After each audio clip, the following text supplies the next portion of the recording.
시선의 네 번째 시간 한번 따라하겠습니다. 남으로부터 나를 살피는 시선. 낮 시간 두 가지를 말씀을 드렸는데 여러분이 언약의 상속자라는 확신의 의지를 분명히 갖고 이제 믿음 생활을 하라고 말씀을 드렸습니다. 이것은 자격이다 이야기했습니다. 자격이 상실된 채로 아무리 많은 것을 구해도 여러분 그것은 구해질 수가 없는 것이죠. 그래서 우리는 하나님께서 성경에 약속하신 수많은 언약의 공동 상속자로 사실은 세워졌다는 사실을 늘 인식해야 된다고 말씀을 드렸습니다. 그래서 이것을 깨닫지 않고 우리가 그냥 예수님을 믿는다는 것, 제 믿음에 질이 있는 거예요. 그래서 그 질이 믿음은 구원간다. 이렇게 뭐를 믿느냐 이렇게 물으면 대답 못하는 사람들도 많습니다. 뭐 믿는데요? 물어보면 대답을 못해요. 예, 뭐 믿어요? 물어보면. 그래서 교회를 믿는다는 사람이 있어요. 교회를 믿는다는 사람. 무슨 교회를 믿어요? 예, 교회는 믿는 데가 아닙니다. 교회는 그냥 공동체의 이름이에요. 그러니까 자기가 무엇을 믿는지 모르는 믿음의 질적으로 떨어지기 때문에 마냥 구하기는 하는데 그것을 취할 수 없는 그러한 신앙과 믿음들이 있더라는 것이죠. 성경은 그런 사람들 이야기가 수두룩합니다. 바리새인만 봐도 하나님의 백성이라 주구장창 외치고 하나님을 사랑한다 말하지만 주님께서는 그 어느 것도 받아주시지 않으셨다는 거죠. 그렇기 때문에 여러분 제대로 우리가 알고 배우며 순전하고 겸손하게 하나님의 말씀을 취하지 않으면 우리는 기도는 많이 했다 그러는데 아무것도 이루어진 게 없이 그냥 인생을 사는 겁니다. 그래서 제가 목회를 하면서 이거 그냥 넘어갈 수 있겠더라고요. 목사는 알 거라고 생각해요. 아, 저 사람 20년 뒤에도 똑같을 것 같아요. 근데 말 그대로 좋은 게 좋은 걸로 계속 지나가면 교회는 겉으로 평안해 보입니다. 무슨 얘기인지 아시겠어요? 여러분이 하나님과 가까워지기보다 목사와 가까워지게 만들면 교회는 평안해 보이는 거예요. 그런데 하나님께 가까워져야 되는 것입니다. 하나님께. 그래야 여러분이 실질적인 복을 받고 여러분들이 하나님 안에서 바른 길을 걸어가는 것이죠. 나중에 여러분 주님 앞에 섰을 때 여러분이 다 바리새인 취급 받으면 구원 못 받습니다. 어떻게 되려고 그러는 거예요? 다 자기 속이고 신앙생활 했으면 그거 안 되는 것이죠. 그렇기 때문에 제가 목회를 시작하면서 몇 가지를 나는 그렇게 하지 말아야겠다라고 다짐했던 것들이 있어요. 그 중에 하나가 뭐였냐면 거짓된 립서비스로 목회하지는 않으려고 생각했습니다. 그리고 적어도 예수를 믿으면 하나님의 분복을 받게 하는 목사가 되기를 원했습니다. 하나님이 우리의 인생에 원래 다 분복을 주셨어요. 여러분들은 다 복을 받고 태어나셨지 여러분 하나님께서 믿는 성도에게 저주를 부으신 적은 없습니다. 믿는 성도에게 다 복을 주셨는데 문제는 뭐냐면 내가 저주의 길을 걸어가는 거예요. 사망의 길을 내가 걸어가는 거예요. 그렇기 때문에 예수를 믿었는데 그리고 또 잘 믿었다고 하는 사람들인데 10년, 20년, 30년 지났는데 여러분 지금 제가 30년 전 알았던 사람이 지금도 여전히 똑같은 고민과 똑같은 아픔과 똑같은 인생을 살더라는 거죠. 왜 아무것도 변화되지 않았습니까? 하나님을 그렇게 잘 믿었는데. 왜 그러냐? 그 중에 한 가지가 뭐냐? 여러 가지가 있어서 설교를 하고 있는 중이지만 그 중에 한 가지가 바로 뭐냐면 내가 상속자라고 하는 자격을 먼저 가지지 않고 신앙생활을 하는 거예요. 그래서 그것에 가장 좋은 예로 제가 뭐를 설명드렸어요? 탕자의 이 비유. 그 탕자는 자기가 아버지의 자식이라는 자격을 누릴 수 있는 자였습니다. 탕자는. 그래서 아버지가 돌아가시면 내게 줄 분깃을 어떻게 하라고? 내놓으라고. 그래서 싸가지는 없었는데 아들인 건 분명했던 거예요. 무슨 얘기인지 이해가시죠? 그런데 그 형이 더 문제였어요. 그 형은 집에서 아버지 말에 순종하고 아버지의 시키는 일들을 열심히 하는 사람이었다는 것이죠. 누가 보면 아버지 앞에 가장 좋은 아들처럼 보일지 모르는 거예요. 그런데 그 아들의 말 속에서 참 고통스러운 말을 듣습니다. 뭐라 그래요? 아버지를 원망해요? 나는 평생에 아버지 말에 거스림이 없이 이렇게 살아왔는데 나에게는 염소 새끼 한 마리도 안 줬냐? 아버지 깜짝 놀라죠. 왜 놀랍니까? 내 것이 다 네 것인데 너는 왜 아직까지 염소 새끼 한 마리 못 잡아먹었냐? 소라도 잡아먹지 그랬냐. 이게 니께 아니었냐. 지금 큰아들이 뭐 놓치고 사는 거예요. 자기 아들로 산 게 아니라 종으로 사는 거, 노예로 사는 거예요. 그래서 제가 겸손하고, 겸손은 자기를 노예 취급하는 게 겸손이 아닙니다. 비굴한 걸 겸손으로 하는 사람들이 꽤 많은데 비굴한 건 겸손이 아니에요. 전혀 다른 이야기입니다. 그래서 여러분, 이 큰아들은 하나님께 받아 누려야 될 자격조차도 받지 못하고 아무것도 못 받았다고 원망하는 그러한 신앙생활, 평생 예수 믿었는데 염소 새끼 한 마리도 받지 못하는 그 인생에 이런 인생 살더라는 것입니다. 그렇게 사는 이는 탕자처럼 아버지 아들로서의 자격을 누리면서 비록 죄 짓고 나서 그가 죄 때문에 내가 아버지의 자격이 없어졌다 그랬지 그전에는 그런 생각을 하던 사람이 아니에요. 오히려 더 정상적인 자녀로서 회복이 된 것이죠.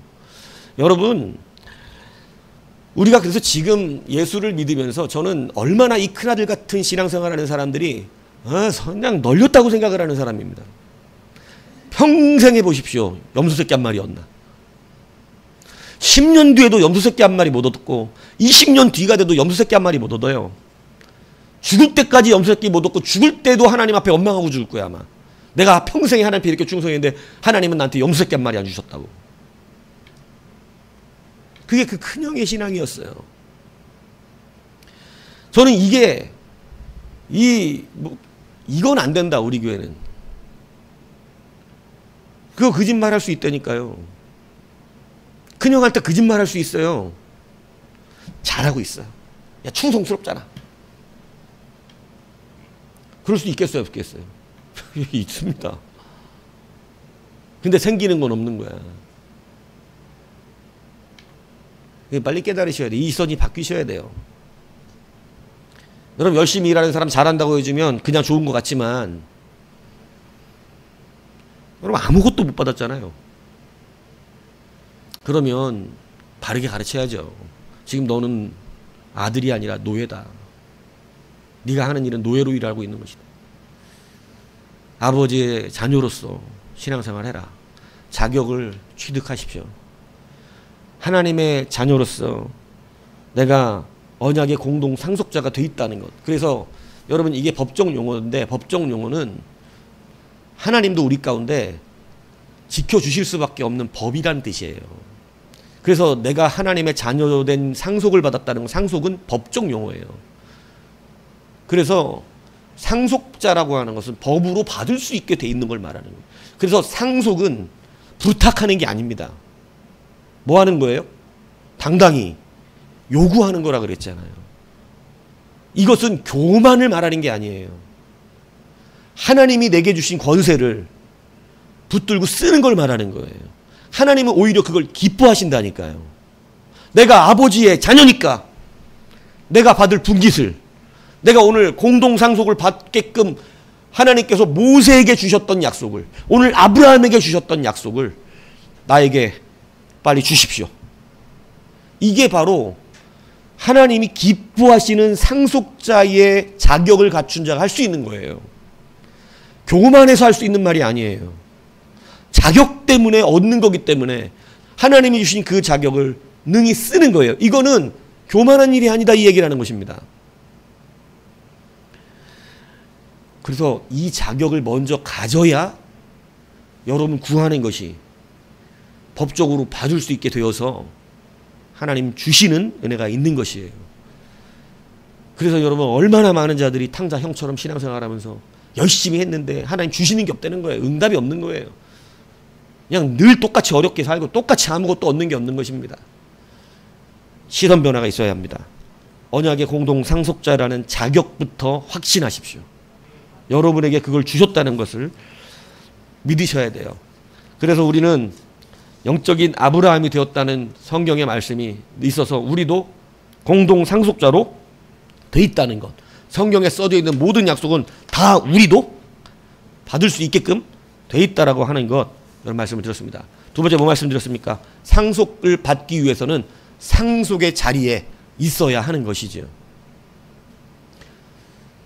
그래서 제가 말씀드렸잖아요. 우리 예배는 법정적인 예배의 이 형틀이에요. 하나님께 영광 돌리러 찬양하러 나오는 자리지만 여기는 뭐 때문에 찬양이 일어나냐면 죄인으로서 심판받으러 온 자리인데 그 심판받으러 왔던 자리에서 내가 무죄방면되는 것입니다. 두려운 마음으로 와서 나 오늘 죄인으로서 나 오늘 사형 선고 받으면 어떡하지? 이렇게 왔는데 재판관이 나 말고 다른 사람이 대신 벌써 잡혀서 죄값을 치렀다는 그러한 놀라운 이야기를 해서 나는 무죄방면이 됐다는 선고를 받는 자리예요. 그래서 하나님의 말씀을 들을 땐 한없이 내가 내 지은 모든 죄가 낱낱이 드러나게 되는 것입니다. 왜? 검사가 뭐 하니까? 죄를 낱낱이 불러대잖아요. 이 사람이 무슨 죄를 졌고 무슨 죄를 이렇게 했다고. 그런데 여러분 그때 우리의 중보자 되신 예수 그리스도께서 여러분 우리가 그럼에도 불구하고 어떻게 되었다? 구원을 얻었고 자유를 얻었고 우리가 그 죄값을 치르지 않게 되었다를 선포하게 되는 것입니다. 그게 예배예요. 그게 언약의 인침의 갱생이에요. 그렇기 때문에 오늘 이 예배는 법정적으로 여러분이 죄인된 심령으로 불려 나오는 자리와 같이 나와서 말씀 듣고 양심 아프고 고통스럽고 이러다가 회개하고 자유 얻고 여러분 그 자유 때문에 기쁨으로 하나님께 감사하고 찬양이 일어나는 바로 그러한 자리라고 하는 것이죠. 예, 그렇기 때문에 우리는 이 자리에서 바로 언약의 자리, 이 자리에는 바로 여러분이 재판의 자리에 자유 반박 선포를 해야 되는데 지금 무죄 선포를 해야 되는데 무죄를 선포할 사람이 없으면 선포가 안 되는 거예요. 그래서 여러분은 이 자리에 있어야 되는 것입니다. 재판관이 있어야 되고 중보자가 있어야 되고 여러분 해당자가 있어야 돼요. 근데 여러분 재판관도 있고 중보자도 있는데 누가 없는 경우가 많냐면 여러분 오늘 무죄 방비한데 해당 사람이 없는 거예요.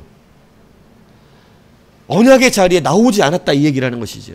언약의 상속을 받지 않았다 이 얘기를 하는 것입니다. 그래서 우리의 예배는 얼마나 귀하냐면 밖에서 혼자 이 언약의 상속에 들어갈 수가 없어요. 왜냐하면 언약은 공동으로 만든 거기 때문에. 그래서 나중에 절대 혼자 예수를 잘 믿은 사람은 존재하지 않습니다. 왜냐하면 우리의 언약은 공동체 안에서만 받는 거예요. 다 그걸 말해요. 방주에 들어가야만 구원받는 거예요. 방주에 안 들어가면 하나님 믿은 게 아니에요. 난 하나님은 잘 믿었는데 방주만 안 탔는데요. 안 된다 이 얘기를 하는 것입니다. 그렇기 때문에 여러분 우리는 언약의 자리에 있어야 하는 거예요. 그래서 오늘 여러분들에게 무슨 말씀 드렸냐면 역대적으로 흘러왔던 언약, 다윗의 언약 하나를 가지고 예를 들었죠. 다윗의 언약 가지고 하나님께서 다윗의 언약 상속자로 모든 왕들에게 뭐라 그래요? 다윗의 언약 상속을 니들도 어떻게 하라는 거예요? 받으라 그러잖아요. 그래서 모든 사람에게 다윗의 길을 가라 그러시는 거예요. 다윗의 언약을 그대로 받아들이라. 심지어는 솔로몬에까지 다윗의 언약을 받으라고 이야기하는 것입니다. 근데 여러분 이 길을 간 자와 가지 않은 자의 차이가 여러분 언약 상속을 받았는지 받지 못했는지 그 포지션에서 결정되는 거예요. 불쌍한 사람 요압은 처음에는 다윗을 잘 따라서 다윗 언약 상속자로서 서 있는 것 같았지만 여러분 나중에 아도니아 시대에 압살롬 때까지도 다윗을 따라갔잖아요. 그런데 아도니아 때 와가지고 어떻게 합니까? 솔로몬을 택하지 않고 언약의 상속자를 택하지 않고 스스로 높인 자를 택하더라는 거예요. 자기 혼자 스스로 판단하여 길을 갔다 이 얘기를 하는 것입니다. 그러니까 여러분 언약의 길로 갔었어야 되는데 자기 판단으로 길을 갔기 때문에 어떻게 되냐면 여러분 제단불을 잡았지만 끌어내 죽여버립니다. 원래 제단불 잡으면 못 죽이게 하거든요. 근데 솔로몬이 끌어내 죽이라 그래요. 그 죽어버려요. 여러분 그 솔로몬조차도 나중에 언약의 상속자에서 이탈되었을 때 여러분 나라가 갈라지는데 여러분 하나님이 솔로몬을 치우려고 했는데 그 치우려고 하신 걸 자기 알고 계셔요. 하나님이 자기의 공의를. 그래서 다윗에게 다윗 언약을 주시는데 다윗 언약을 누구에게로 설정하여 주시냐면 솔로몬에게 설정해 주십니다. 하나님이 이렇게 말씀해요. 내가 사울에게서 내 은총을 뺏은 것 같이 그에게서는 내 은총을 빼앗지 아니하고. 이게 솔로몬 얘기예요. 뺏지 아니하고. 그리고 그가 범죄하면 어떻게 한다고? 인생 택시가 사람 막대기로 내가 그를 징치하되 내가 끝까지 그를 어떻게 준다는 거예요. 지켜주겠다고 말씀하신 거예요. 이게 솔로몬한테 한 얘기입니다. 다윗에게. 그러니까 솔로몬이 하나님 이미 알고 계셨어요. 솔로몬이 언약의 상속자의 길을 어떻게 할 거를. 이탈할 거 알고 계셨어요. 그런데 그것을 다윗 때문에 다윗 언약을 주시는데 다윗 언약을 누구를 살게 해주시겠다 그런 거냐면 솔로몬이에요. 이 언약 때문에 솔로몬이 죽을 뻔했지만 하나님이 10지파를 찢어 보내두고 2지파를 남겨주시는 거예요. 그리고 말씀하십니다. 넌 다윗 때문에 살았다고. 여러분 참 감사하죠. 이게 언약 상속자의 놀라운 능력이에요. 오늘 여러분 불리한 인생 가운데 좁고 협착한 길 같아도 사랑하는 여러분, 제발 주의 언약의 길로 걸어가십시오. 저는 그거 하면 되는 사람입니다. 그 길로 걸어가셔야 되는 거예요. 그 길로. 예. 자꾸 여러분들 그 큰형 될 생각하지 마시고, 예. 하나님 주신 자격을 취득해서 소도 잡아먹고, 예. 말도 잡아먹고, 예. 다 잡아먹으세요. 예. 그 염소 새끼 한 마리 못 먹었다고 징징거리고 있는 그런 인생 살지 마시고, 예. 하나님 내가 이렇게 안 했는데 염소 새끼 한 마리를 못 얻어먹습니다라고 얼마나 비참하냐고. 예수 잘 믿은 것 같이 그렇게 해놓고. 예. 그래서 여러분 우리의 시선이 바뀌면 된다. 어려운 게 아니란 말이에요. 여러분 대단한 걸 하나님이 여러분이 요구하시는 게 아니란 말이에요. 무슨 뭐 제주를 넘으라고 말씀하시는 게 아니에요. 그렇게 마음을 바꾸라고 하시는 거예요. 그러면 된다는 거예요. 근데 얼마나 우리의 마음이 고착돼 있고 여러분 강팍한지 그냥 자기의 스스로의 길을 너무너무 고집합니다.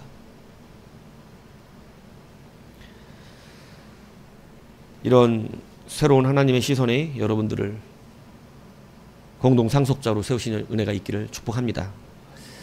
여러분 우리가 또 이제 한 가지 변화되어야 할 시선은 뭐냐? 우리가 말씀을 들을 때 이 말씀이 손해보면 안 됩니다.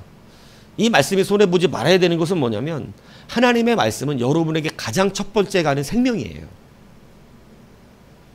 그래서 이 하나님의 말씀을 듣고 돌아오면 너무너무 좋은 거예요.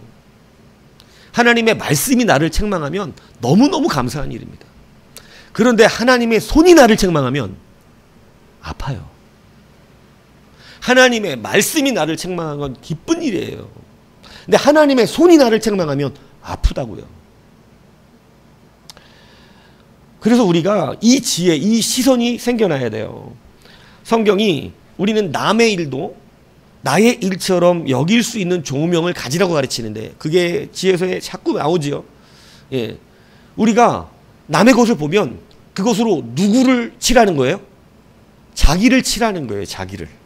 남의 일을 남의 일로 여기지 말고 자기 일처럼 여기면 그 사람은 결단코 실수하지 않는다는 것입니다. 그래서 여러분 성경에 이미도 남의 일들이 많이 어떻게 돼 있어요? 기록돼 있죠. 잘한 사람 못한 사람의 일들이. 이것을 누구로 인생에 조명시키라는 거예요? 내 인생에 조명시키라는 것입니다. 그러면 여러분은 결코 실족지 않는다는 거예요. 이 사람은 이렇게 했더니 이렇게 됐네. 이 사람이 이렇게 했더니 이렇게 됐네. 여러분 우리에게 살 길을 미리 다 성경을 통하여 주신 거예요. 그래서 갈라디아서 6장 1절에 보면 형제들아 사람이 무슨 범죄한 일이 들어가든 신령한 너희는 온유한 심령으로 그러한 자를 바로잡고 너 자신을 살펴보아 너도 시험을 받을까 두려워하라 이렇게 말합니다.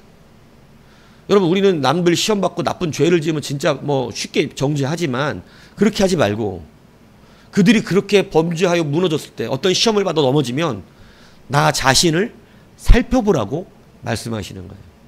이것을 타자의 거울이다. 신학적 용어로 그렇게 이야기합니다. 그래서 우리는 두 가지 거울을 갖고 있다 그랬잖아요. 그죠? 우리는 두 가지 거울을 볼 줄 알아야 됩니다. 투명한 타자의 거울과 여러분 반사되는 자아의 거울이에요. 예. 그래서 나를 볼 줄 알아야 되고 남을 볼 줄 알아야 되는 거예요. 그러면 여러분 그 사람은 무너지지 않는다는 것이죠.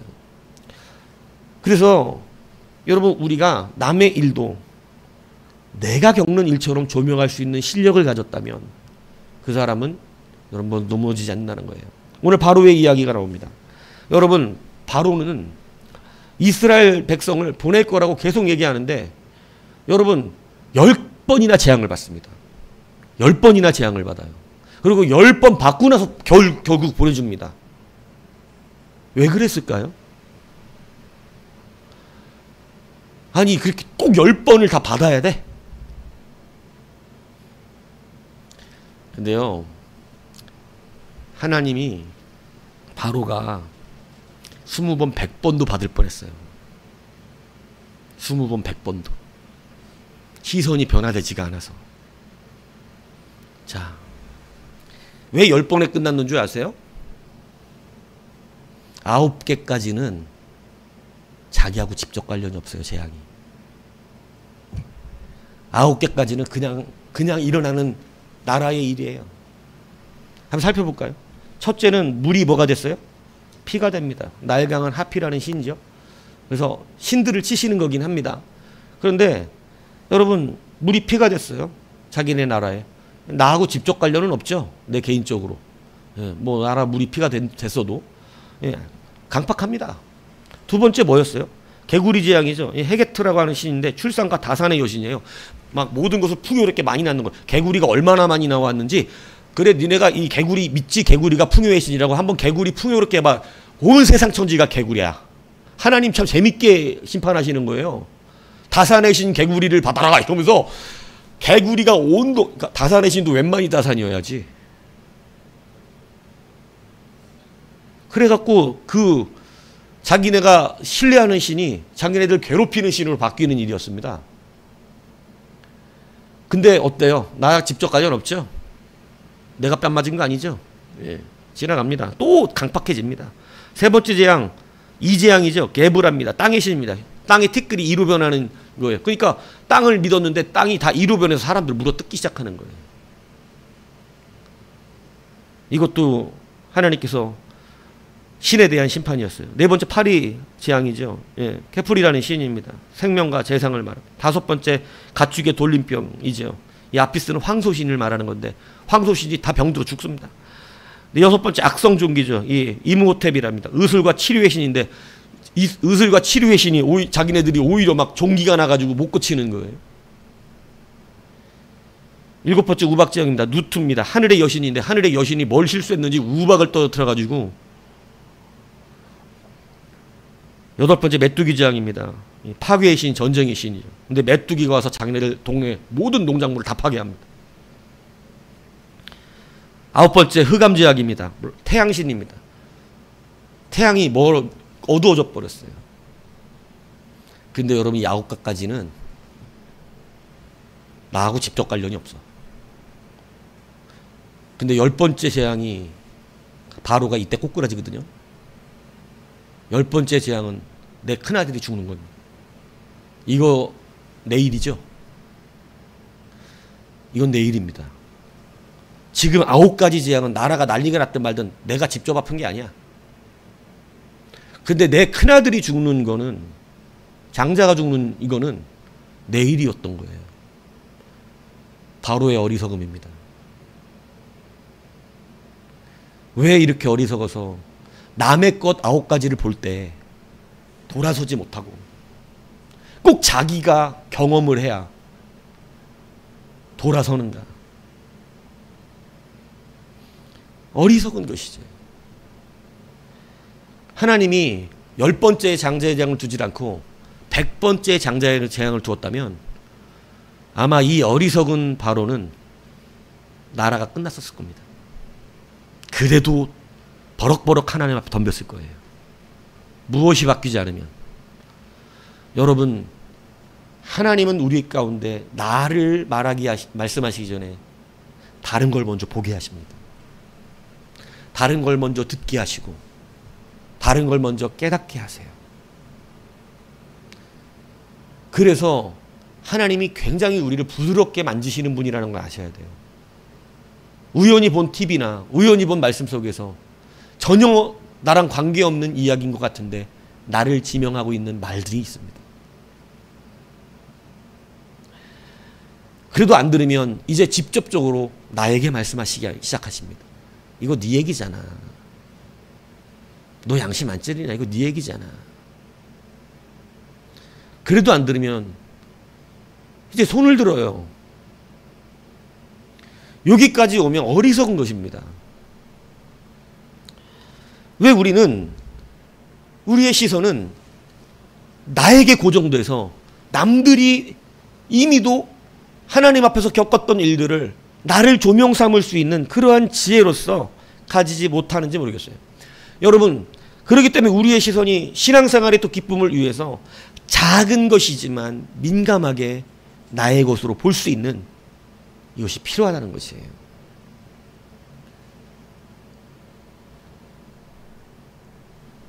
그렇기 때문에 어리석은 사람은 자기에게 직접 관련되지 않으면 어리석은 자는 자꾸 그 재앙을 재촉한다고 성경은 말하는 거예요. 여러분, 여러 사람들이 성경에 우리는 이미 나와 있습니다. 바로처럼 어리석어서 꼭 내가 직접 당하고 나서야 하나님 앞에 항복하는 이러한 어리석음은 우리로 하여금 이게 참 안 그럴 것 같은데 제가 보면 많은 사람들이요 바로하고 똑같이 살아갑니다.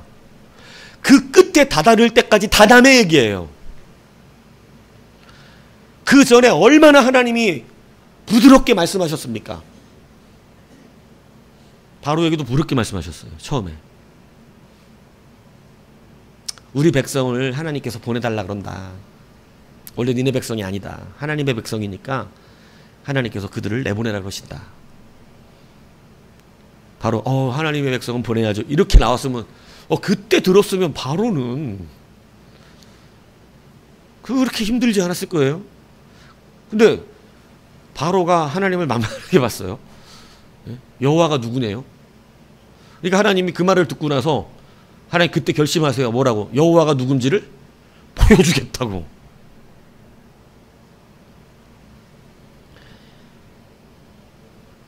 그럼 우리는 이 바로의 측면된 시선, 왜 바로는 이런 시선을 가졌죠? 자기에게 꽤나 권세가 있었기 때문입니다. 그리고요, 자기가 신이었기 때문에 그래요. 10가지 재앙도 신을 친 겁니다. 뭐냐면 바로 파라오는 애굽의 왕을 신으로 추대하는 이름이 바로 파라오예요. 그렇기 때문에 파라오라고 부르는 건 신이에요. 아들 장자도 파라오예요. 그러니까 애굽의 신이 죽어버렸어. 9가지 신들은 나하고 직접 관련된 신이 아니니까 남들 백성이 고통을 받든지 말든지 뭐 직접 아니니까 계속 덤비는 겁니다. 근데 너도 신이라고 깝죽대냐고 하나님이 파라오의 신, 그 신을 친 거예요. 한번 사나보라 네 신이.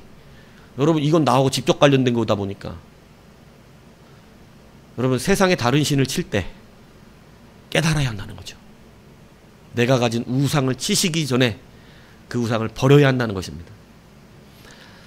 그러므로 여러분, 이렇게 바로처럼 머리 석어서 10가지 재앙을 누리고서야 하나님이 2가지 3가지 더 했으면 아마 나라가 끝났을 거예요.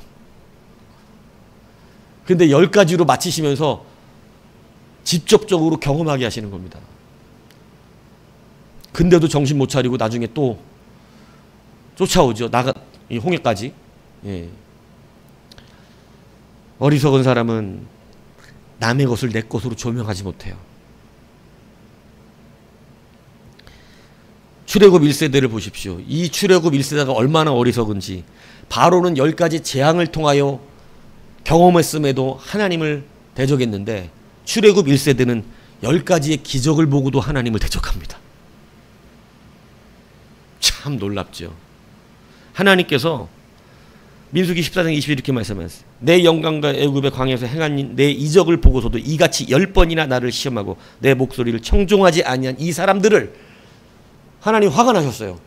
광야에서 하나님의 영광으로서 기적과 이적을 10번이나 나타내 주셨는데 뭐 기억 맛이 나시죠? 일단 홍해부터 시작하는 거예요. 홍해를 갈라주셨죠. 엄청난 기적이었죠. 마라에서 쓴물을 막 변한 거 봤죠. 메추라기가 한없이 쏟아지는 거 봤죠. 신광야에서 여러분 반석에서 물이 나오는 거 봤죠. 호렙산에서 십계명 받는 거 봤죠. 여러분 10가지의 하나님의 기적과 능력들을 그들은 광야에서 경험했는데 이 10가지의 하나님의 기적을 보고도 여전히 하나님 믿지 못해요.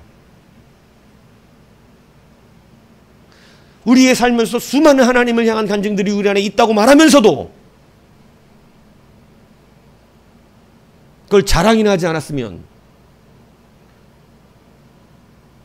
그렇게 하나님의 이적을 봤다고 이야기하면서도 하나님을 믿지 못해요. 마치 출애굽 1세대와 같아요. 조명하지를 못하는 거예요. 10번의 하나님의 영광의 기적을 봤는데도 불순종하는 자로 여전히 서 있게 되더라는 것입니다. 여러분, 우리의 시선이 변화되지 않으면 여러분 재앙을 10번 받고도 정신을 못 차리고 10가지 하나님의 은혜와 기적을 누리고도 불순종하는 이런 일들이 벌어질 수 있다는 것이죠. 그래서 믿음의 시선이라고 하는 것은요, 여러분, 믿음의 시선이라고 하는 것은 내가 직접 경험한 다음에 반응되는 건 믿음의 시선이 아닙니다. 그건 경험이에요. 얻어 맞아서 돌아설 수밖에 없는 그 상황인 거죠. 그러나 믿음의 시선은 뭐예요?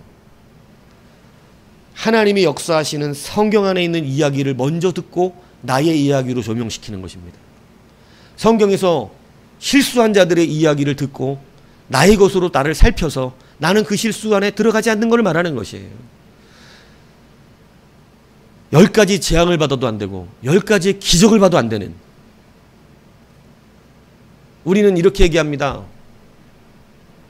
나한테 책망하지 말고 칭찬했으면 잘했을 거라고. 근데 안 된다니까요.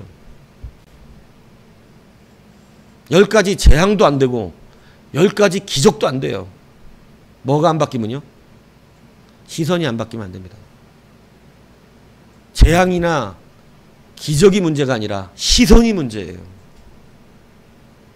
근데 우리는 너무나 이런 것에 치우쳐 있고 내 시선을 바꾸지 않고 내 시선은 고정되어 있는데 고정된 그 시선에 내가 원하는 게 자꾸 들어오기를 원하는 거예요.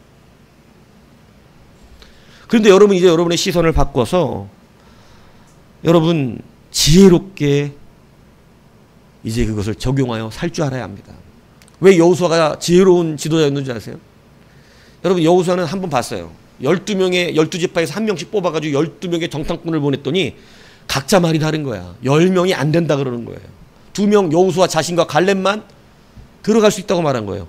와, 이거 12명 보내면 2명밖에 찬성 안 하네? 그때 깨달았습니다. 그 10명이 모든 이스라엘의 마음을 무너지게 만들어버렸어요. 그 10명이. 교회가 이렇게 연약한데 200만이 넘는 백성이 있는데 10명이 200만의 마음을 다 없애버렸어요. 여기 몇십 명 안 되는 이 인원이 한 사람이 이 교회의 마음을 다 무너뜨릴 수 있습니다. 그래서 우리는 공동체에 심령을 가져야 하는 거예요.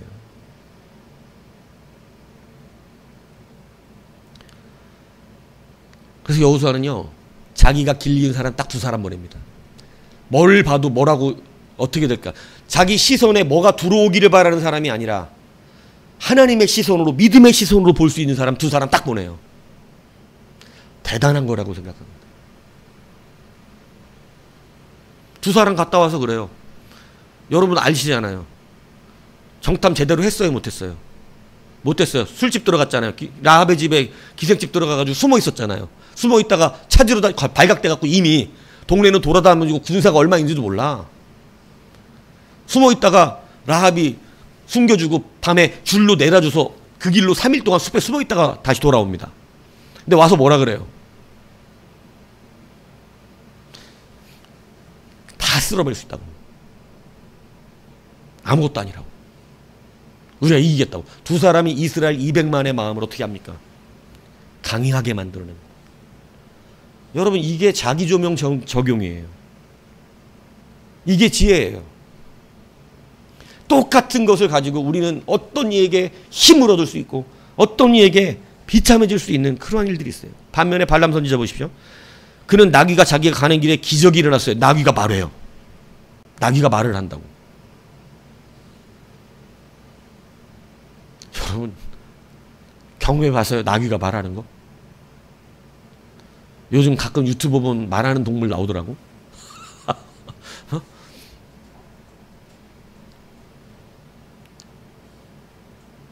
근데 나귀가 말하는 기적을 보고 자기가 죽을 뻔했음을 알게 됩니다. 이거 100% 조명됐어야죠. 여러분, 사실은 하나님이 부드럽게 말했을 때 끝났어야 됩니다. 가지 마라 발람아. 가지 마라. 이걸로 끝났었으면 아무 문제가 안 생겼을 거예요. 근데 기어코 가다가 여러분 죽을 뻔했던 겁니다. 하나님의 사자에. 근데 나귀가 말하고 나귀가 피하는 바람에 살았죠. 이거 하나님 주신 기회였거든요. 그래서 억지로 간 그곳에서 하나님이 전하는 말만 하라 그래서 그것만 전하고 돌아왔는데 계속 아른거려요. 뭐가? 모압이 주겠다는 돈이. 그래서 결국은 모압에게 작당을 합니다. 내가 저주를 못하는데 저주 받게끔 만들어준다. 그래서 여러분 이스라엘 백성 다 어떻게 만드냐면 음란하게, 그때 비느하스가 이러는 거잖아요. 음란하게 다 모압 여신들과 함께 뭐예요? 예, 이방신을 섬기는 더러운 제사에 참여하게 만듭니다. 남자들은 다 그래요. 그래서 여러분 이게 거룩한 비느하스만 열이 받은 거예요. 하나님의 백성이. 여러분 발람 선지자는 비참하게 죽습니다. 자기 조명이 왜 이렇게 안 됐을까요? 나귀하고 말까지 해놓고. 나귀가 죽는다 그랬잖아요. 저기 보이지 않냐고. 내가 뭘 잘못했냐고. 응? 나들 짓 한 게 없다고. 난 널 살렸다고. 응? 그런데 여러분 얼마나 어리석습니까? 나귀로 자기 조명이 안 됐어요.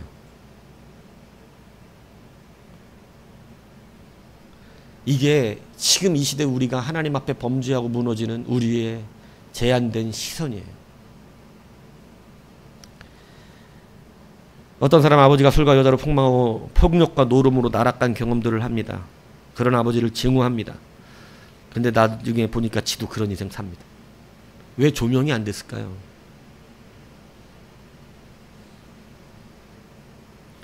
어떤 이들은 똑같은 상황에서 잘했지만 평생 술도 노름도 유흥도 다 버려버리고 거룩한 삶을 사는 사람도 있습니다.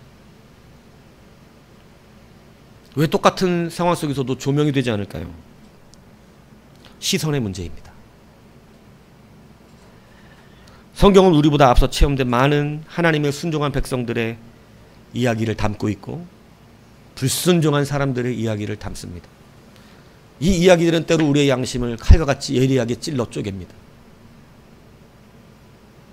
왜 조명을 하지 않습니까? 왜 그것이 나의 이야기라고 받아들이질 않습니까? 이것을 받아들여야 우리의 시선이 바뀌는 실력이 생기기 시작하는 거예요.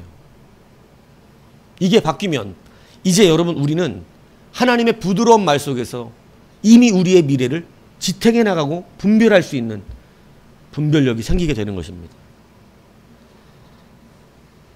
그러므로 여러분 이제 여기 나무루라고 내가 써놨지만 사실은 결론은 어디로부터 얻으라는 거예요? 하나님의 성경으로부터 여러분들을 살피는 시선을 얻으라고 말씀드리고 있는 것입니다. 이 시선이 바뀌면 여러분 실족하는 일이 많이 사라지는 것이에요.